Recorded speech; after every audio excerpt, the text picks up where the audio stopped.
হিন্দু ভাইরা আছে, হিন্দু ভাইরা যদি কোন একজন মানুষ যদি পড়ে নেয় লা ইলাহা ইল্লাল্লাহু মুহাম্মাদুর রাসূলুল্লাহ সাল্লাল্লাহু, এই কালেমা যে পড়বে সে যদি মুসলমান হয়ে যায়, হিন্দু হোক বৌদ্ধ খ্রিস্টান হোক, আল্লাহ রাব্বুল আলামিন বলেছেন যখনই কালেমা পড়বে সঙ্গে সঙ্গে তার অতীতের গুনাহগুলো মাফ করে দিবেন তিনি কে?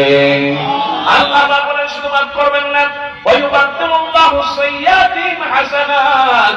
আল্লাহ নবী বিশ্বনবী বলেছেন, আল্লাহ রাব্বুল আলামিন কোরআনুল কারীমে বলেন যত পাপ ছিল পাপগুলা সওয়াব দিয়ে আল্লাহ পাল্টায় দিবেন। সুবহানাল্লাহ সুবহানাল্লাহ। আমার ভাই আমার বোনেরা, এই দুনিয়ায় থাকবো না, দুনিয়া থেকে চলে যাওয়া লাগবে। হক এবং বাতিল, হালাল এবং হারামকে বোঝা লাগবে। আপনি যা খান হালাল, আপনি যদি হালাল খেতে পারেন নামাজটা হালাল হবে। আপনি যদি হারাম বর্জন করেন খুশি হবেন কে? আপনি যদি হালাল খেতে পারেন সন্তান হালাল হবে।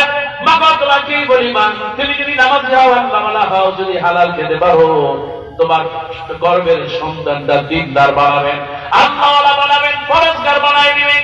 আর তুমি হারাম খাও, আল্লাহ রাব্বুল আলামিন বলেন কুলু মিম্মা ফিল আরদি হালালান তাইয়্যিবা।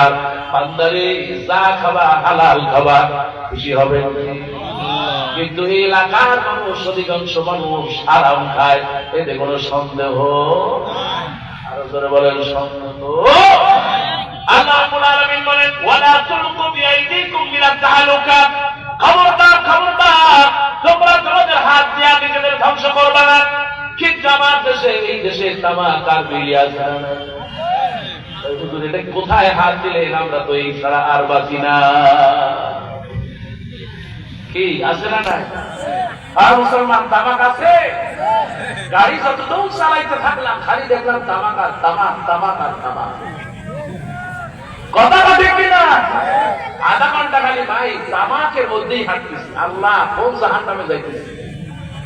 এই জায়গার মানুষ জান্নাতে যাবে নাকি যাবে না? আরে কোনটা যাবো? ইনশাআল্লাহ। আরো আসতে বলেন ইনশাআল্লাহ। জান্নাতে ঘর বানাই দিবে কে? আরে আপনি যেহেতু বলেছেন লা ইলাহা ইল্লাল্লাহু মুহাম্মাদুর রাসূলুল্লাহ সাল্লাল্লাহু আলাইহি ওয়াসাল্লাম, আল্লাহ আপনাকে জমি দিলেন, ধান চাষ করেন, খুশি হবেন কে? আল্লাহ আপনাকে জমি দিলেন, অন্যান্য চাষ করেন, আলু চাষ করেন, পটল চাষ করেন, যা চাষ করবেন তাই তো দিবেন, তিনি দিবেন কে? কিন্তু ইহুদিরা, খ্রিস্টানরা, কিছু মানুষ আছে ব্যবসার জন্য এলাকার মায়েদেরকে, এলাকার মানুষদেরকে মাথা আগেই বিক্রি করে ফেলেছে। কথাটা ঠিক কিনা? কাঁচা গাছ লাগাবে, তাও আগে টাকা দিয়ে যায় যে ভাই কত টাকা লাগবে, এই জায়গায় চাষ করবা, এই নাও টাকা। আল্লাহ পাক বলেন ওয়ালা তুলকু বিআইদিকুম ইলা তাহলুকা। খবরদার নিজেদের হাত দিয়ে নিজেদেরকে ধ্বংস করে দিও না। আজকে গাছ বানাচ্ছে এই জায়গায়, আর এই ধূমপান করতেছে সারা বাংলাদেশে। কথা কম মুসলমান ঠিক কিনা? ভাই হুজুর এখন খাবো কি? খাবো কি? রিজিক দেওয়ার মালিককে। যখন এই দেশে তামাক ছিল না, যখন এই গঙ্গাছড়া এলাকা, চান্দামারি এলাকা, এই জায়গায় যখন তামাক ছিল না, সব কি না খায় মারা গেছে? মুসলমান দরবারে মারা গেছে। এক শ্রেণী নাস্তিকরা, তারা আপনাদেরকে ব্যবহার করতেছে, পয়সা দিচ্ছে। দুনিয়ায় যাবেন, এই পয়সা কি থাকবে? আবার দুনিয়া থেকে চলে যাবেন, টাকা থাকবে না, পয়সা থাকবে না, জমি থাকবে না, কিন্তু আপনার আমলটা থাকবে। আজকে আপনি বিড়ি চাষ করেন, তামাক চাষ করেন, আপনি গুড় চাষ করতেছেন, একটা মানুষ কত ধূমপান করতেছে, এই জায়গা থেকে গাছ লাগায় দিলেন।